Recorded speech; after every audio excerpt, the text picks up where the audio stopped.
Why do bad things happen to good people? Why do bad things happen to good people? I think if you've lived on this earth for a relatively short amount of time, you'll ask that question at some point. Why are bad things happening to me? Did I do something wrong? If not, then why are these things happening? As I've been trying to think about a homily for this weekend, I couldn't shake this one verse from our first reading from Jeremiah. There was no water in the cistern, only mud, and Jeremiah sank into the mud. Scripture never wastes words. It made us understand that Jeremiah sank into the mud. He didn't just stand on top of it, he sank into it. He was at the bottom of a well. How low could he get?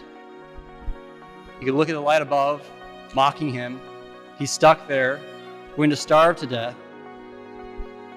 This is the same Jeremiah who, when he was about maybe 12 years old or so, the Lord called him and said, "Be my prophet."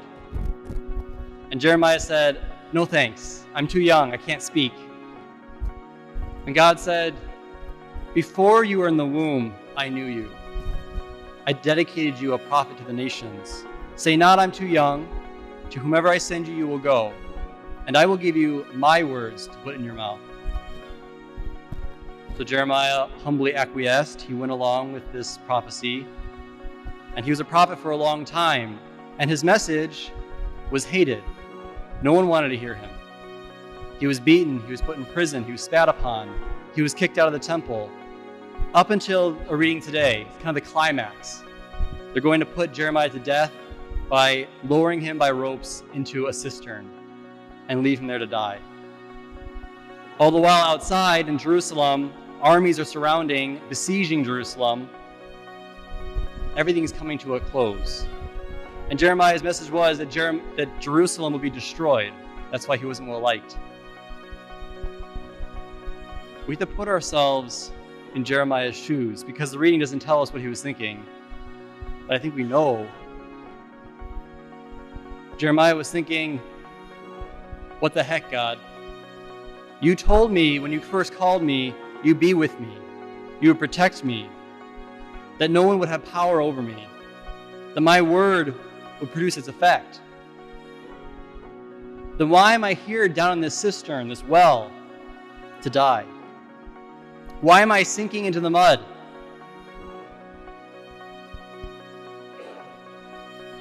You got to sit there a while. Put yourself in Jeremiah's shoes. It's not easy. You can think of your own circumstances. I don't know the half of it, what you've been through.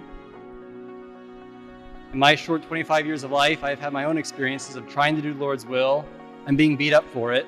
Not physically, of course. And that's all you do. You just shake your hands and say, "God, what's up with this? Where are you? Why are you allowing me to be treated this way?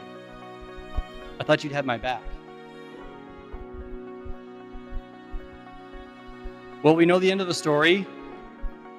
God does help Jeremiah. He has someone reach out, talk to the king, to get the decision overturned, and lift him back out of the well. He doesn't die there. And we need to remember what St. Paul says in the letter to the Hebrews. He says at the very end, "You have not resisted yet to the point of shedding your blood." We don't know how much we can take. We just know we're called to be faithful to whatever it is. The Lord will always be with us. I'm not sure how many of us here will actually be called to be martyrs, to actually shed our blood. Jeremiah wasn't, but he was very close. And if we're afraid, all we have to do is look to the cross. That Jesus himself was hated by the whole world. Even his own disciples fled at his crucifixion, all but one. Jesus shed his blood for us. He resisted sin to the point of shedding his blood. So when we're down there in that well, wallowing in the mud, maybe up to our neck in it, we can't get out, we're hopeless. We're despairing of life as Jeremiah is. We need to remember that God is still with us. We should never lose hope. In fact, he's actually down there in the well with us. In fact, he went lower than the well. He went all the way to the cross. And so when we're starting to lose hope, we're starting to turn against God and saying, God, where are you? Why are you letting these things happen to me? Recall Christ's presence there along with you. He's there. He's helping you shoulder the cross.